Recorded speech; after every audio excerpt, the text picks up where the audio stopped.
Hello friends, எல்லாருக்கும் வணக்கம். இன்றைக்கி ரோட் சைடில் கிடைக்கிற மாதிரி பொட்டுக்கடலை சட்னி எப்படி பண்ணுறதுன்னு பார்க்கலாம்.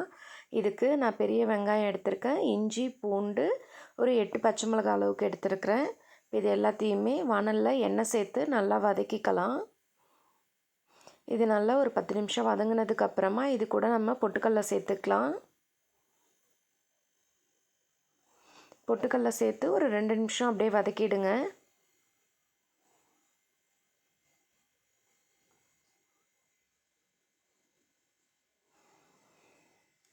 இது போல் நல்லா வதங்கினதும் மிக்ஸி ஜாரில் கல்லுப்பு சேர்த்துக்கலாம்.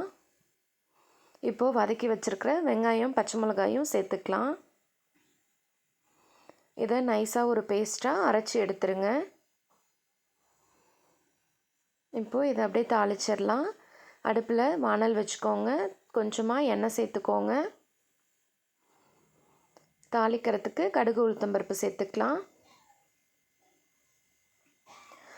இது நல்லா பொரிஞ்சு வர்றப்போ கொஞ்சமாக சின்ன வெங்காயம் கட் பண்ணி வச்சுருக்கேன், அதையும் சேர்த்துக்கலாம். கொஞ்சமாக கருவேப்பிலை சேர்த்துக்கோங்க. இது அப்படியே ஒரு 3 நிமிஷம் நல்லா பொரியட்டும். இப்போ இதை அப்படியே எடுத்து நம்ம சட்னியில் சேர்த்துடலாம்.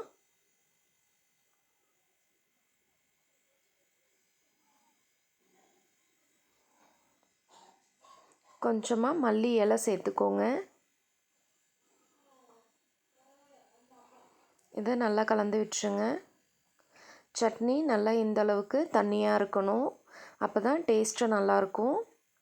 இதை இப்போ சூடாக இட்லியோடு சேர்த்து நம்ம பரிமாறிடலாம்.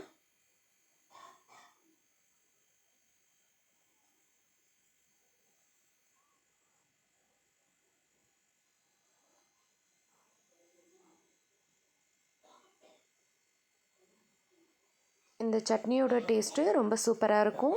நீங்களும் ட்ரை பண்ணி பாருங்கள். எப்படி இருந்ததுன்னு கமெண்ட் பாக்ஸில் சொல்லுங்கள். இது போல் குக்கிங் வீடியோ டெய்லியுமே நம்ம சேனலில் அப்டேட் ஆகிட்டே இருக்கும். கண்டிப்பாக நம்ம சேனலை லைக் பண்ணுங்கள், ஷேர் பண்ணுங்கள், சப்ஸ்கிரைப் பண்ணுங்கள். தேங்க்ஸ் ஃபார் வாட்சிங்.